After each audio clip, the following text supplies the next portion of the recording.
Personification. First, let us see the definition of personification. It is one of the literary devices writers use. Personification means attributing human characters to non-humans.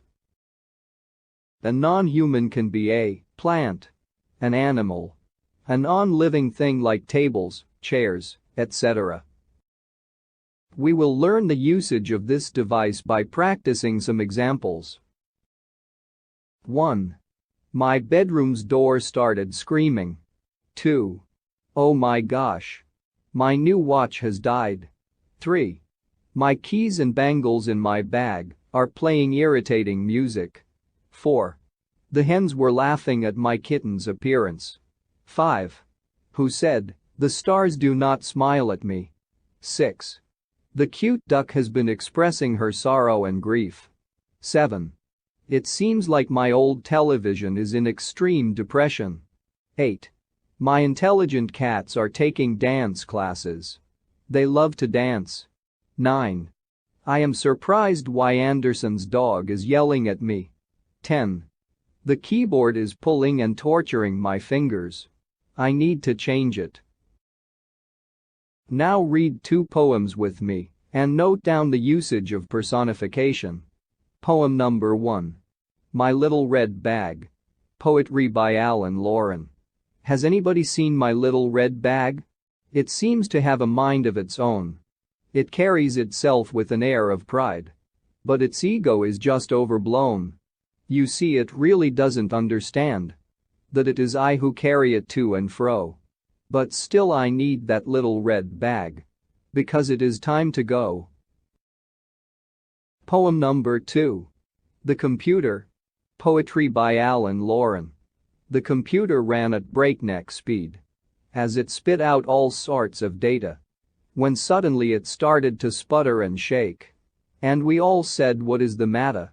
It let out a flurry of troublesome sounds. Until its large screen it turned blue. We looked at one another in a state of confusion. We just didn't know what to do. It may be best to explain the concept of personification with some more examples. If an author says that the flowers in a garden are dancing in the wind, this means that he is personifying the plants.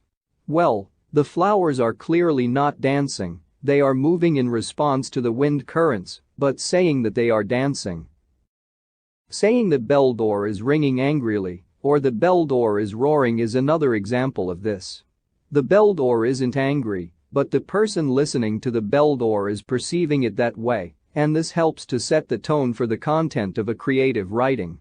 The writer is indicating that the person is probably not happy with the arrival of guests, or maybe the person was sick and deep asleep when some guest rang the bell, he got disturbed. Maybe he came from his office and was giving time to his family. The constantly ringing doorbell annoyed him and his family members. The use of personification in English literature has great impact as it showcases a non-human entity more vivid and lively, along with a human quality, action or attribute. The main objective of using this literary device is to grab the reader's attention as well as their emotional support and make the entire poetry or creative writing noteworthy and extraordinary. It boosts the reader's emotions, sentiments, imagination, and creativity. Let's have a look at some examples to further explain you the usage of personification. Every English literature fan knows William Blake. We will pass our next few moments very smartly by reading his poem 2 Sunflowers Move in the Yellow Room. While I am reading, do concentrate. Ah, William, we're weary of weather, said the sunflowers, shining with dew. Our traveling habits have tired us. Can you give us a room with a view? They arranged themselves at the window and counted the steps of the sun, and they both took root in the carpet where the topaz tortoises run. Now check the examples of personification in this poem. Were you able to find any? How can we forget William Wordsworth when we are talking about William Blake?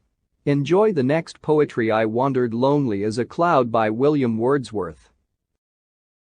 I wandered lonely as a cloud that floats on high o'er vales and hills, when all at once I saw a crowd, a host, of golden daffodils, beside the lake, beneath the trees, fluttering and dancing in the breeze, continuous as the stars that shine and twinkle on the Milky Way. They stretched in never-ending line along the margin of a bay. 10,000 saw I at a glance, tossing their heads in sprightly dance.